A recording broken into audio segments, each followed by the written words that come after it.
Hi, everybody. Welcome. Hi, Sandy. So Hi, good Katie. to have you here. Thank you. I'm glad to be here. Yeah. And what a great topic we're going to be talking about today. As a publisher, as a copy chief, as a marketer, you are so uh, uh, well advised, well informed. You know so much about this, and I'm just so happy that we're going to be able to share it with our members, because it really is one of those opportunities that a lot of writers don't think about, but it is something marketers and business owners are thinking about all the time. So we're just going to jump right in here. And what we're talking about today is one writing skill, something that if you've been with AWAI at all, if you're doing any of our training, you either have or you're in the process of getting. And we're going to show you 3 ways to get paid with this one skill. And we're going to talk about what you need to know about this writing opportunity, and again, how you can leverage it to not have it just be one project, but actually 3 potential projects. And then we're going to talk about the different types of companies and that need this, and then how they approach it and how to get them excited about working for you on this. So, all right, we have a lot to cover. Are you ready, Sandy? I'm ready. Let's go. Okay.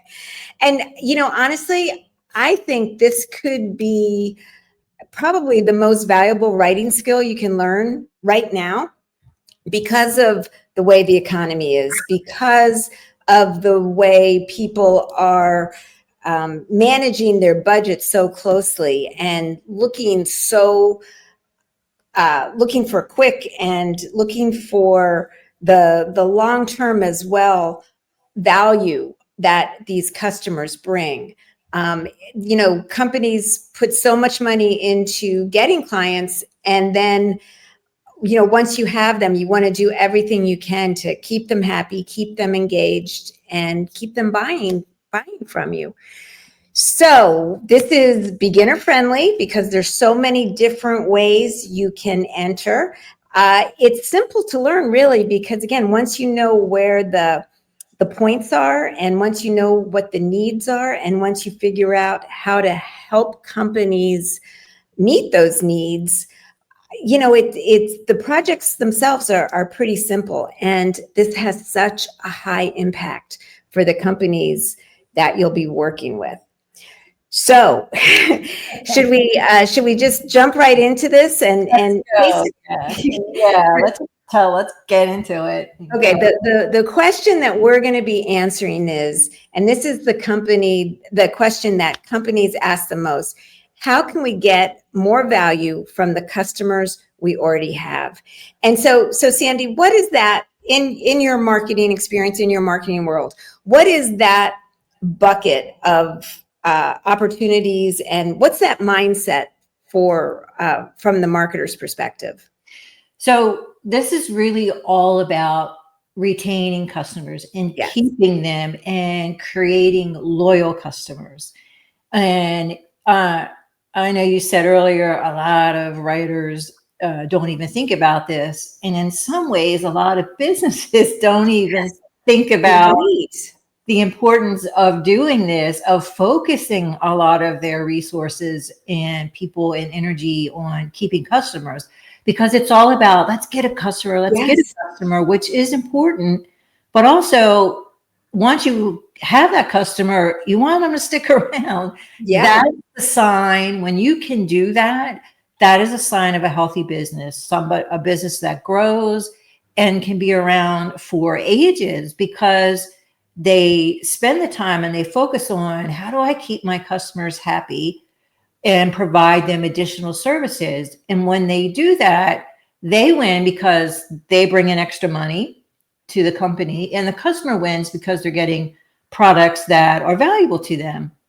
But again, it's just something that it doesn't come top of mind, because everybody's thinking about, let's get the customer. The next one, right? Yeah, let's get the next one. But you got to do something once you get that customer. And this is really a gold mine for writers. If you get in this niche of helping clients keep customers, then you can make a decent amount of money. And we'll talk about the different ways to get paid and what those projects are. But it really is like helping a client by coming in and showing them there's so many ways you could keep your customer happy that they may not even know about. And you can get paid for doing that. So it really is a big opportunity. And I think that today it's even more important because we have this little bit of volatility in the market and in the economy because of the concerns with tariffs. One day they're on, they're paused. It's all kind of crazy. And companies are worried about it. And so it affects them like, how can I get a lot of new customers? Because what if I have to increase my prices? But if you focus on in a time now, when you focus on the customers you have, that really makes a big difference because you can talk to your customers. If you have a loyal base of customers and you are in a spot where you need to pass some of that tariff back to a customer, you can write to them and explain it and they'll understand and they'll be more forgiving and more understanding than a brand new customer will be.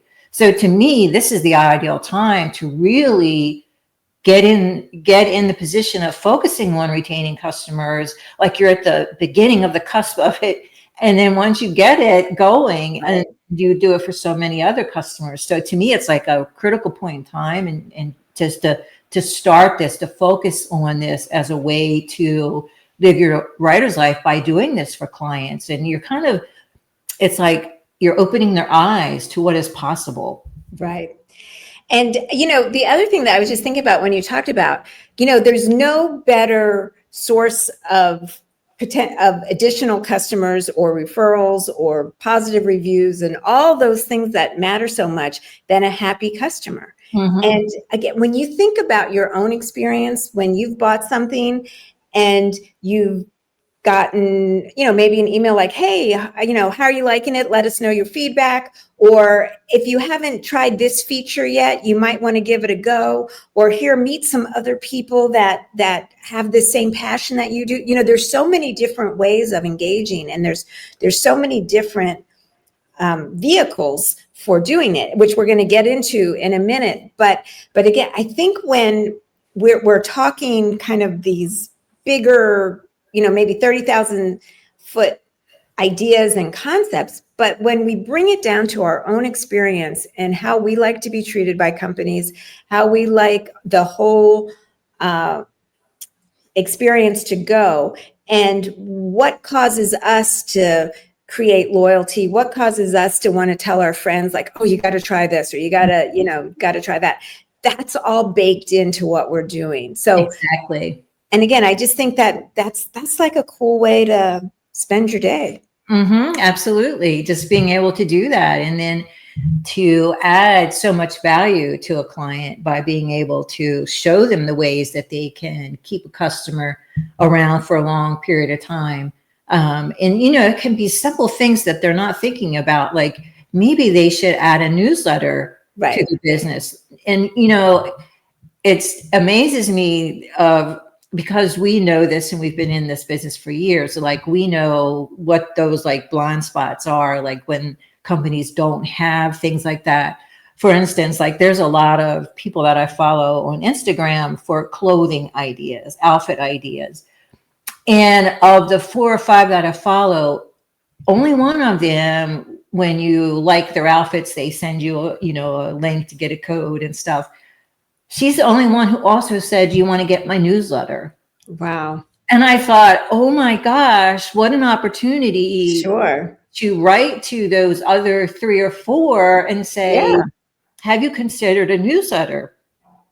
So right there is an immediate opportunity in the world of digital marketing and on Instagram, influencers, to make an impact. So imagine them being able to come in and suggest that to a customer and then actually take on the project of writing the newsletter. So right there is an example of how easy this is. And just imagine what that's going to do for their business if they add a newsletter like this one person is doing. And it's like a newsletter leads to all kinds of other things. It's like the gate opener. Right. So that's such an easy thing to do to, if you're in a certain niche and look around and see the potential clients. That's the simplest thing you could do. It's like, do you have a newsletter? And Right. they might not, because they might not have the resources on hand to write it themselves. And that could be the reason they don't do it. But if you can do that for them, and you'll be able to show them, look, a newsletter is one step in retaining customers and keeping them loyal. Because if you have good content that you can produce on a regular basis, they're going to want to read it. Right. So I think like that, to me, like that, when I saw that, I was like, oh my God, why aren't these other people offering newsletters? And what else aren't they doing? Right. Well, that brings us into the first phase of our three-prong approach here and again, just so you know what we're talking about retention. And Sandy, there's a couple terms that marketers use, and our listeners may know, but they may not, but I want to just get your definition of them, so that when you are having conversations with potential customers or potential clients, you're using the terms in the right way. And so the first one is churn. So when a marketer talks about churn, what exactly do they mean? So that means that customers are coming into the business and leaving very quickly. So they're just churning through customers. They don't have any retention, basically, or very little retention, because customers come and go, come and go, come and go. That's what we talk about. So when a company has a very high churn rate where they're just constantly turning over customers, that's a bad sign, because it's decreasing the amount of loyal customers, long-term customers, but they're also giving up so many more opportunities to produce extra revenue if they keep a longer base of customers, more customers for a longer period of time. So that is churn, and that's a red flag. So if you're going to go through and you want to be this person who specializes in retention, that could be a simple question that you ask a potential client. What is your churn rate? And they'll be like, they could be like, you know what, that's been my biggest problem. And you can say, I can help you reduce that. Or they might be like, churn rate? And you could say, okay, that's like ding, ding. Right. Let me tell you what churn rate is and how it's impacting your business negatively. Yes.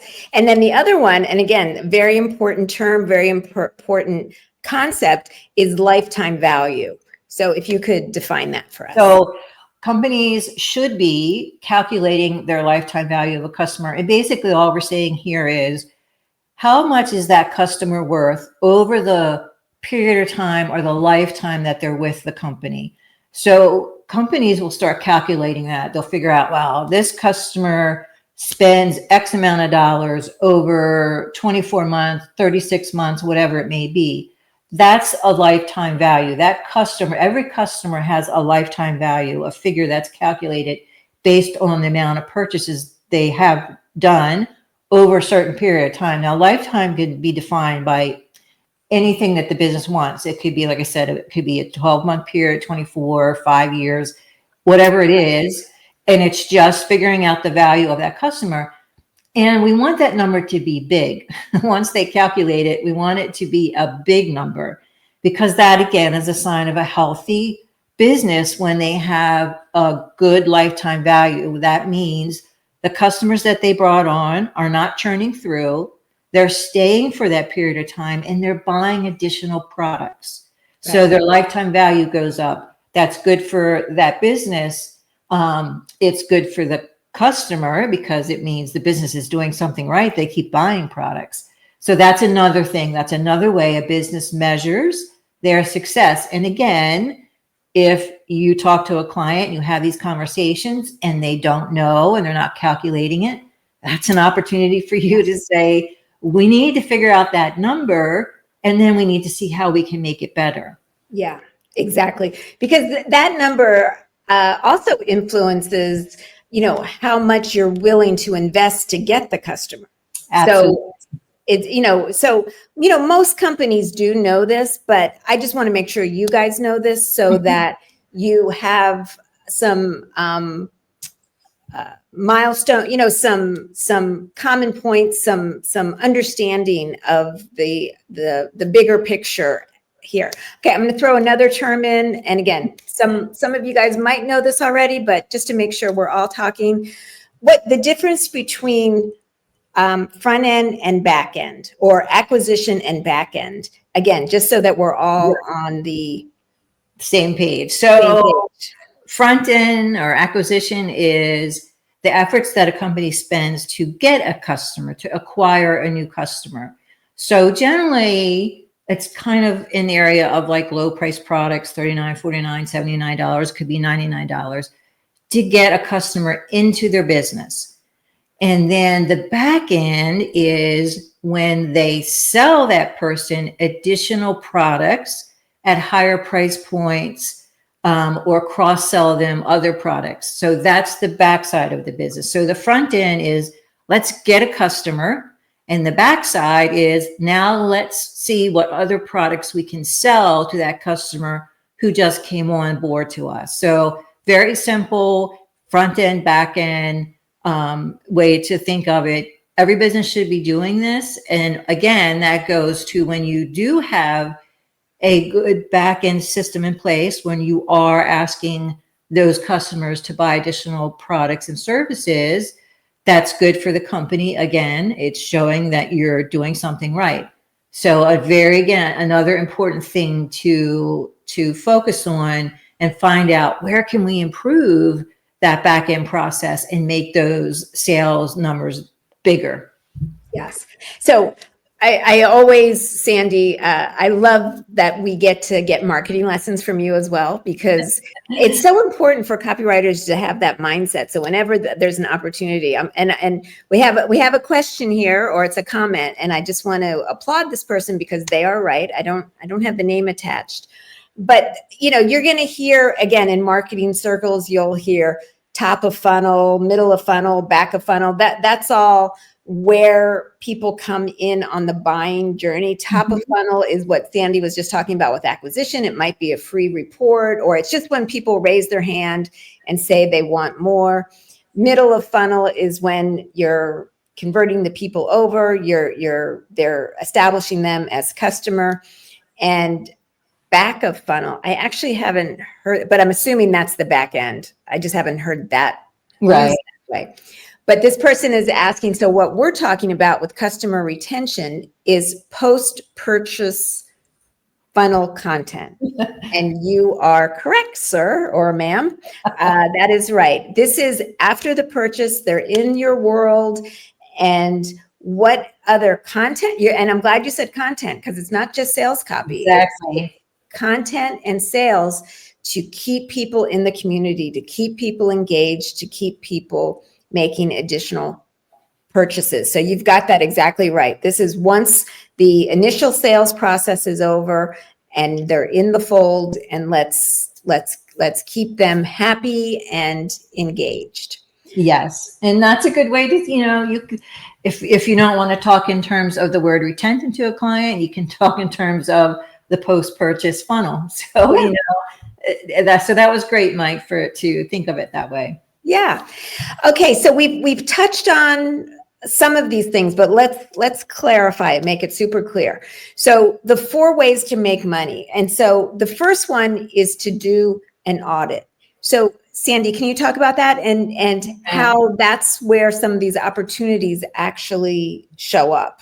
Right. So you can't help a business improve itself unless you know what it's doing wrong. Excuse me. So an easy way to find out is to approach a client and propose to do an audit of their business to find out where the weak links in their retention are. So you go through and you're just auditing to see, do they have newsletters? Do they have welcome emails? Do they have a series of emails that go out? Do they offer any additional cross-sells or upsells or any of that? Do they have content? Do they have FAQs? There's a whole host of things that go into creating this retention. Do they create loyalty programs, reward programs? So you go through and it's just following a checklist. and making an audit to find out where they can make improvement. And you can actually get paid to do that. So you could charge $2,000, $2,500 to do an audit of a company and say, my job is to find out where we can make improvements. And I'm going to do that by doing a simple audit. I'm just going to go through all the marketing materials, all your sequence of sales promotions and the things that you do. And I'm going to just look for the areas we can improve. And so that's really an easy way. It's really not, difficult for a client to understand an audit, because we're not talking about a tax audit or anything scary. We're talking about an audit that's actually going to improve your business and hopefully add more income and more profits. I mean, there is a statistic that says like just a 5% increase in customer retention can lead to up to 95% increase in profits to a company. I believe it. So yeah, so just a few, that means just a few things done differently can lead to big difference in a company's bottom line. And I have to tell you, business owners have blind spots. I mean, Yeah. We've had audits done for us, and I mean, we teach this. This is us, and we're like, oh my God, how did we miss that? How are we not doing that?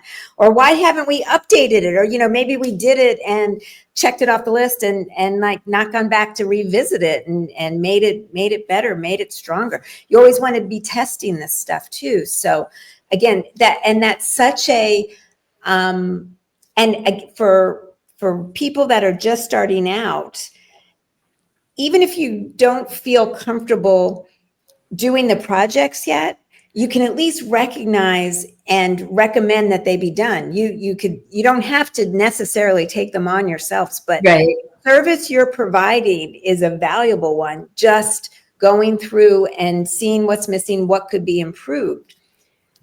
So again, don't feel like if you're doing this, you're going to be locked into more than you can do. But Exactly. Yeah. Talk about opportunity number 2 now, which is Sandy. So once you find what needs improvement, then you can be the one who writes those improvements. So as we said, let's say that you do the audit and you find, you know what, you don't really have a sufficient welcome letter. And so why don't we work on rewriting that? And then you get paid to actually write that letter. So you got paid to do the audit. Then you're going to get paid to write that welcome letter or whatever other writing projects. Suppose it is a newsletter. And a newsletter, remember, it doesn't have to be 24 pages long. No. It could but just be like 2 pages. Right. So we're not talking, it doesn't have to be very lengthy content. And so it's something that you could write and take on. You find that in the audit, they don't even have a newsletter, like that Instagram influencer who, had one, but the other ones didn't. So writing a newsletter. So there's different things that you might find. They don't have a series of upsells or cross sells where they're asking customers, hey, you just purchased this item. Why don't you think about this? Because it goes well with what you just purchased, and then it's extra $59 or whatever it may be. That's an email series or letter that you could write for the company. They may not be doing that. So there's a variety of things that you could be doing on these writing projects that the company that you found when you did your audit. So you get paid for the audit, and then you get paid for the individual projects, but you can pick and choose those projects that you want to write. So maybe you only want to focus on a few because you've got some other clients and you're pretty busy, or maybe you're just starting out and you want to sort of tiptoe into this. So you take a few on and then you start to add more and more. So again, that's just the second way to get paid, but it's like you're double dipping. I got paid to do the audit. Now I'm going to get paid to write the projects that I found in the audit. Or you're building on. And, and it can even be things like how-tos, how to use the product, how to get the most out of it. Or, hey, here's a new recipe that uses these ingredients, or the summer design trends, or, there's so much that stuff. And the other big thing is building a community. Yes. That I think is well, AWAI has always been about community, Yeah. but I think more than ever, people are looking for that. And Mhm. especially if it's around like a niche product or a passion project or a place where, it may not be common to find other people with that same interest or passion or wanting to know more. Building communities, supporting the communities, helping them grow that's all part of retention. That falls into that, which I think that's a really fun and rewarding and kind of easy, because they happen a lot of time. Once you kind of get them going, they kind of take on a life of their own, and usually the best possible way. So again, the spectrum of potential things that can help with retention. Again, when you always just go back to that core tenet, that core promise is, how can we make people happy to be in our orbit, to hear from us? What is that? So those Right. are all things that can come up through the audit and then can come out. And then so there we have the two. It's doing the overall audit, finding the blind spots, finding the things that can be improved, finding the things that may be missing, then deciding which of these projects you'd like to throw your hat in the ring for, and seeing where that takes you. But then there's a third way too, Sandy, and that's like kind of an overall. Well, you tell us. It's so, one way you can make a lot of money is if you're able to negotiate some kind of royalty or percentage of the work that you do. And so let's say that you do the audit and you find that the client doesn't have any upsell offers. So remember, upsell is when we ask a customer to buy a more expensive product. So suppose they don't have those in place, or suppose they have one, but actually they could have a couple for, if they have more than one product, they could have an upsell for each product. So you write the upsell letter or email, whatever it might be, asking the customer to purchase this more expensive product. And they do. And so if that is adding more money, that's additional revenue that's sitting on the table that the customer, your client, didn't have any idea, and you've helped them captured. You can negotiate a royalty with that client. Say, look, if I bring in, let's say I bring an extra $200,000 to your business by writing these upsells, why don't you pay me 2%, 3%, 4%, or 5%? You can work it out with the client of that money that I bring in. Because remember, it wasn't there until I came into the picture and wrote the upsells for you. So, and if I don't think a client's going to be like, I don't want to pay you money for making me more money. No. They're going to be If you happy. do, then that's not the right client. Exactly. So that's another way to get paid from this, is to actually write those things that generate extra income for the client and negotiate a royalty for yourself for doing that. So you're still getting paid. Remember, to write the letter, you're still going to get paid to write that upsell letter, but then you're going to ask for a royalty on the money that it brings in. So that's for you. That's like the kicker. That's like the icing on top of the cake. You're getting paid for these projects, but then you get this royalty. In our world of copywriting, it's like when we can find the client who pays royalty, that's like, bingo. That's what we all want to be, is to be in that place where we have royalty money coming in, because that's ongoing. You could write a project one time and you could done it a year ago. And as long as the client continues to use the upsells that you write, then you keep collecting that royalty money. So, and I don't know if people follow Bob Bly, who is a great copywriter, and he's written like 100 books or whatever. But oftentimes on Facebook, he'll post stuff like, I just received a royalty check from a book I wrote years ago, and it was $1,700. So he still is getting royalty payments from stuff he's written years ago. But that's just, that's like gravy. That's like the ultimate way. Cherry on the top. Cherry on top. Yes.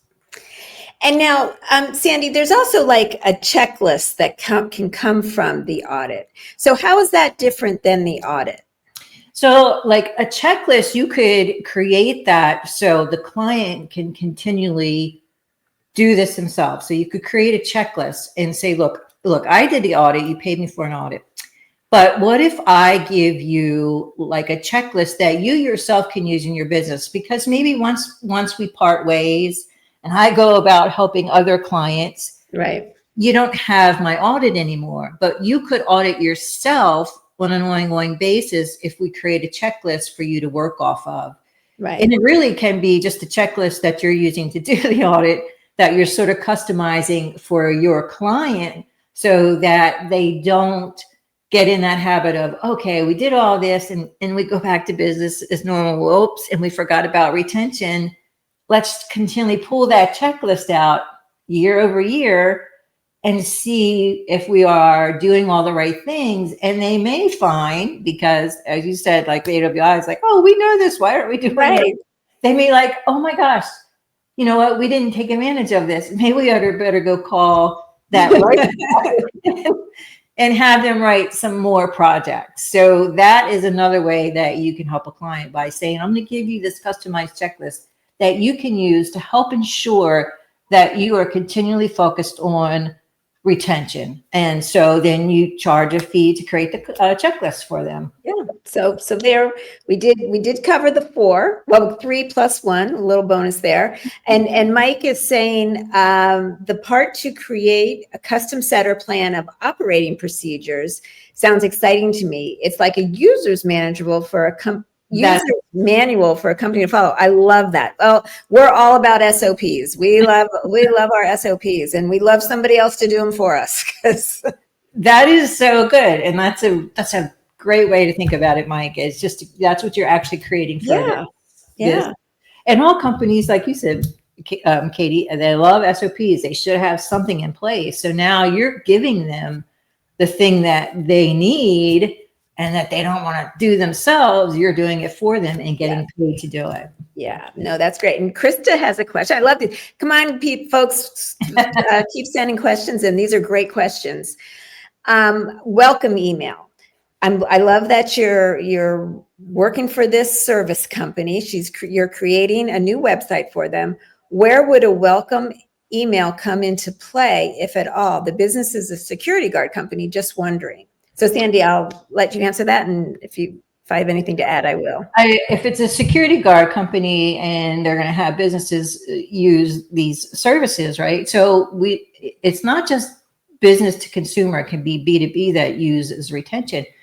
So if someone's going to be using this guard company, I think a welcome letter could be very appropriate. And a welcome letter should happen right away. It should be the first thing that a customer sees after they make a purchase. And so it's basically welcoming them to this company, thanking them for their business. It sets the tone for all the other things. Yeah, it's just a sign of like you appreciate them. And Sandy, if I can just add, even I think in this case, since it's on the website, you definitely should have something on the website that captures the person's name and email. And so as soon as even before they make a purchase, if they give you their name and email, they should get a welcome to our world. We're happy you're here. How can we help you? What do you need from us? Yes. So that's it. Again, it doesn't have to be lengthy, or 200, 300 word email for the beginning is fine. But we just want to acknowledge. So if a customer took an action, like you said, Katie, whether it's they didn't make the purchase, but they just signed up to the website, if they took an action, send them something, because we all know it's so annoying and frustrating if you do something online and you hear nothing. Right. Did they get it? Did it go, Did it exactly. What's going on? And you start like wondering, oh, is it lost? You want to remove that feeling as quickly as possible, which is why we want to send something to somebody who does some action. Excellent. I just want to make sure we are covering everything that we promised. Oh, so we I think we've covered this, but again, I want to just hit it right on the head. You know, we want to talk about how you get companies to say yes faster. And I think we've given you language and ideas and opportunities to do that. But Sandy, with thinking about that specifically, do you have anything to add? I think it is really just a matter of, talking with potential clients and asking them those kind of questions, because when you ask someone a question, they have to start thinking about their business. And it also shows that you care and that you're going to be adding some value. So when you ask them and it's like, this person's interested in what I'm doing and they want to start talking about it. But if you ask about things like, what is your churn rate? Do you have a loyalty program in place? Are you finding that customers are just, canceling orders quickly? Is that a problem?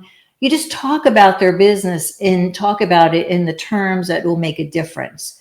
And then you start to see if they start saying, yeah, I am having this problem with, I can't, for some reason, customers buy my product and 2 days later they cancel. I don't know what's going on.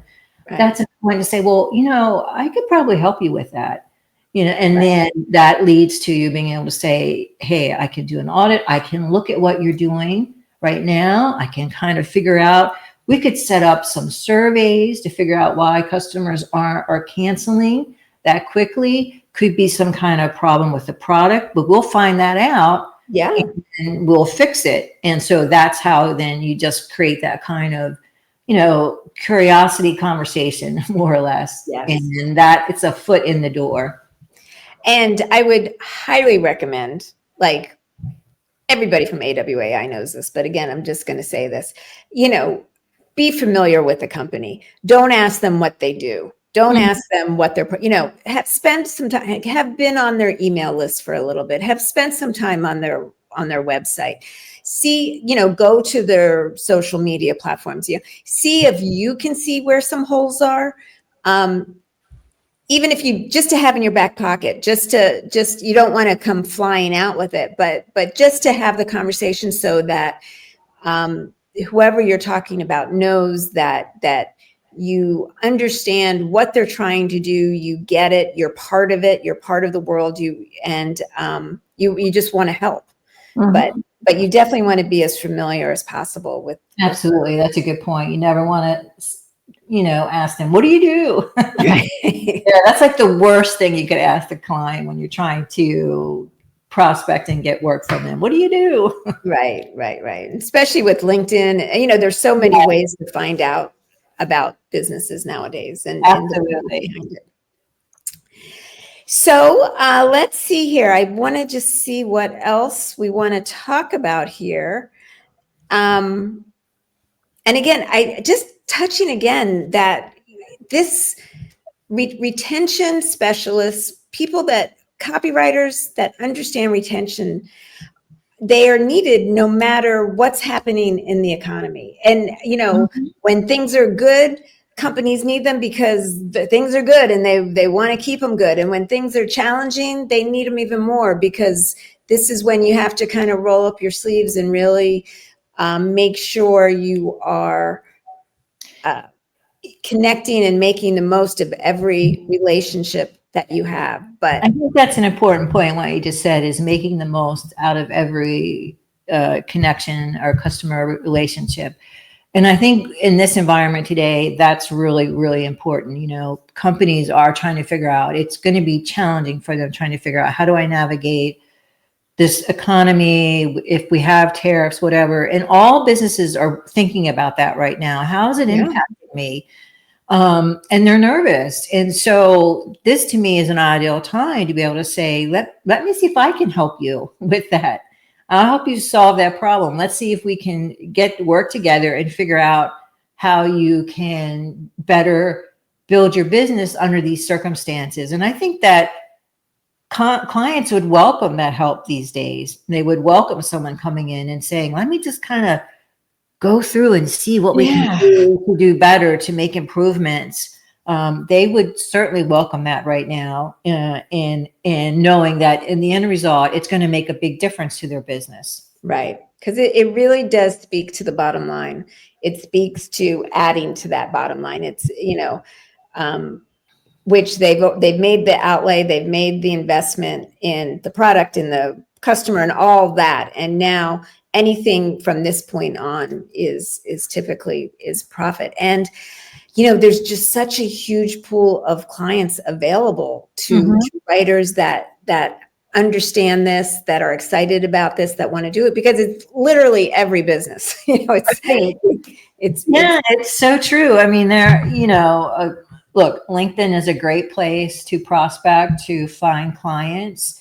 But don't forget about your local area in the businesses. I call it drive-by business, but why not? There are so many businesses in your area that might be able to use this help. And it's just a matter of stopping in and having a conversation with them. And you may find that, yes, in fact, they do, like if gyms, I have a gym membership. And I'm always surprised, like they send emails only occasionally. And I'm like, they should be doing a lot more of that. And you'll be surprised that they actually have budgets to do this, so they can afford to have it, especially if they know the end result is I'm going to have customers staying around for a longer period of time than I thought. Yeah. Mike has another question. How does this fit in with being a content marketing consultant? It could only seem to help. Yes, that is true, especially the audit. Would you market yourself as only a customer? I wouldn't recommend. I don't like the word only. and I think there are different ways of looking at content marketing. Is a little bit broader. We're talking about something a little bit more specialized. Content marketing could be everything from all the material and editorial and blog posts and all the content that's put out just to attract people, to get people to raise their hand, and to get people into the fold. But what we're talking about is once they're buyers, really honing in on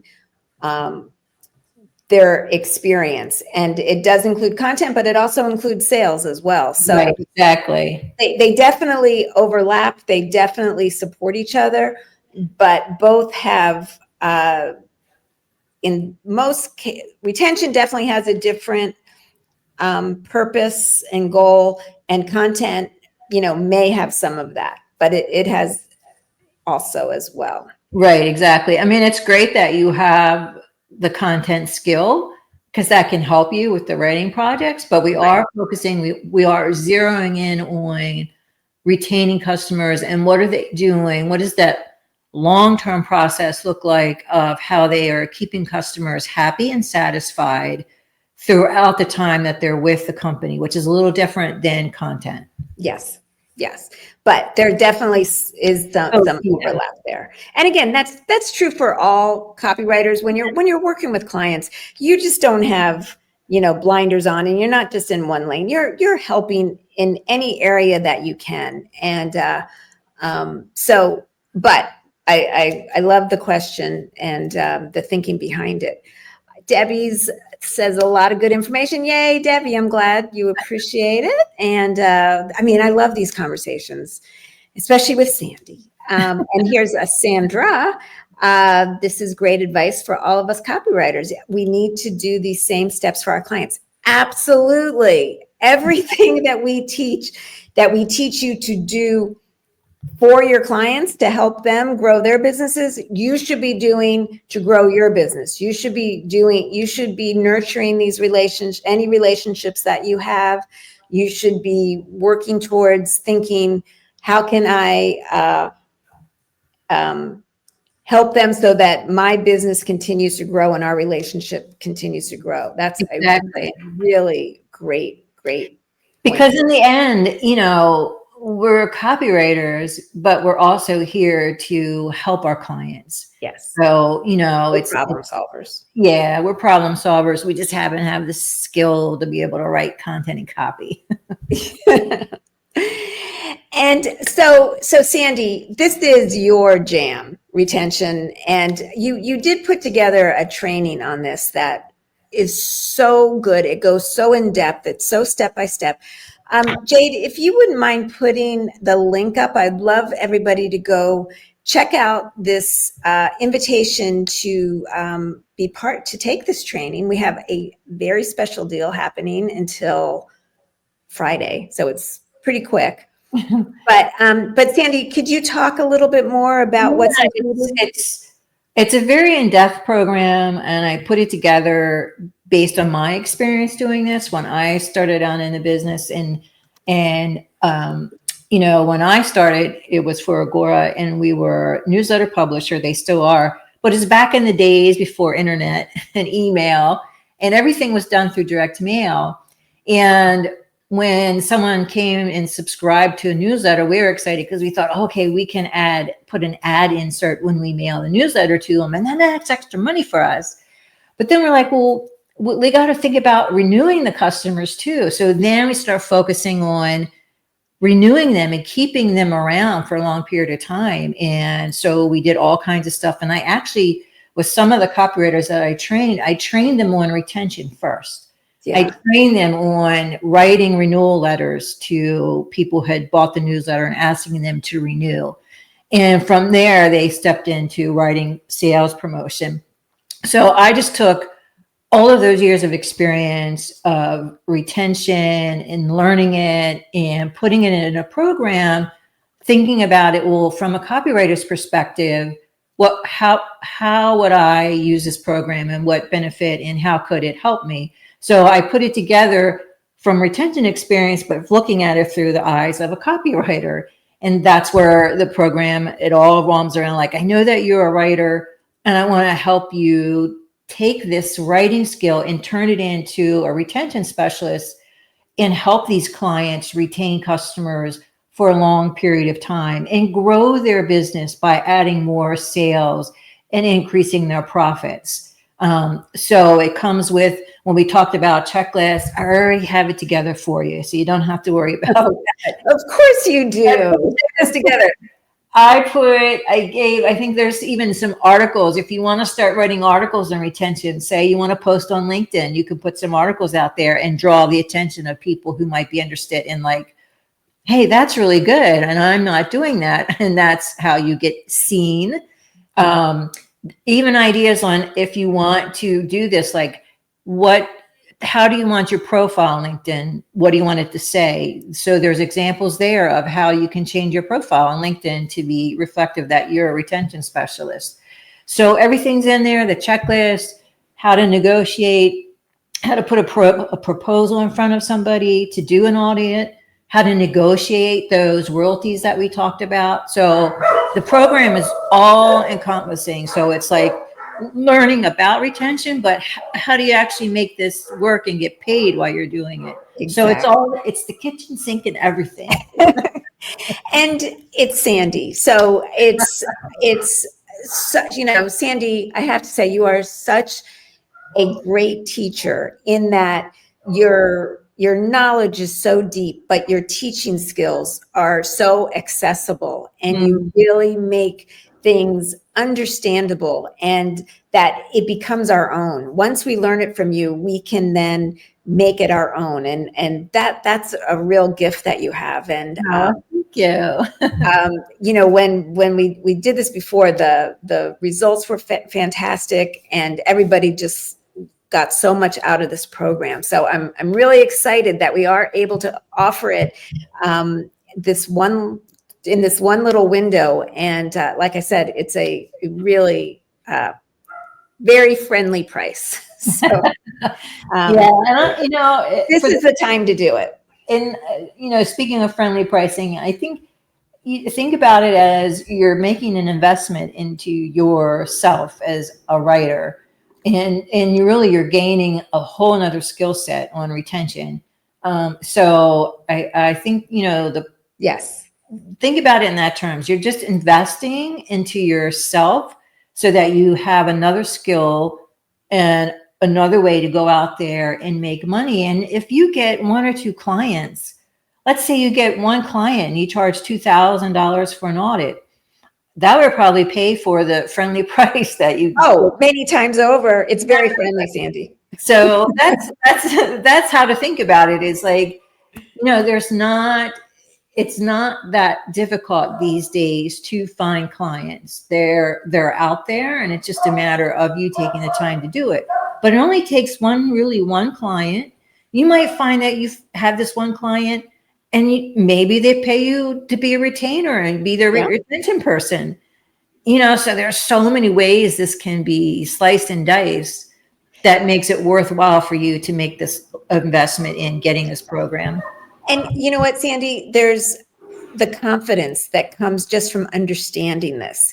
It's going to make you a better copywriter, understanding this and understanding, Sandy's just got that dual gift of the marketer brain and the copywriter brain. And that's what I encourage all of you to develop. And this is just a great way to get that. And I also want to mention that in this program, in this training, you will get feedback. So you'll have assignments and you will get feedback, which again is just the best way to learn. That's the best way to learn, is when you get feedback. That's how we all learned, right? Is when we got feedback, and then we're like, okay, now we know. Just like no different than what we're talking about for a client and giving them feedback on how to improve their retention. That's how they get better. That's how we got better, by having feedback.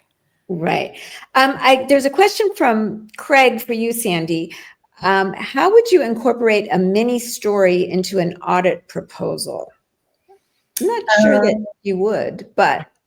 Let me see if I understand the question. A mini story into an audit proposal. I guess if I'm understanding this question correctly, you could talk about the results of how retention helped a business. And that could be like a little mini story when you put it into your proposal, when you're talking to a client. And you can find a lot of success stories online. So you could look at go look at statistics about retention, and you could talk about that. And so I think if that's what the question is related to, I think it's easy to find that information and put a little story into. Yeah. Maybe it's even, okay, here I'm recommending a newsletter. And then, here's what happened when so-and-so added a newsletter. And here's what I recommend. I recommend having, something with your social media. You could do that, but you don't want to distract too much.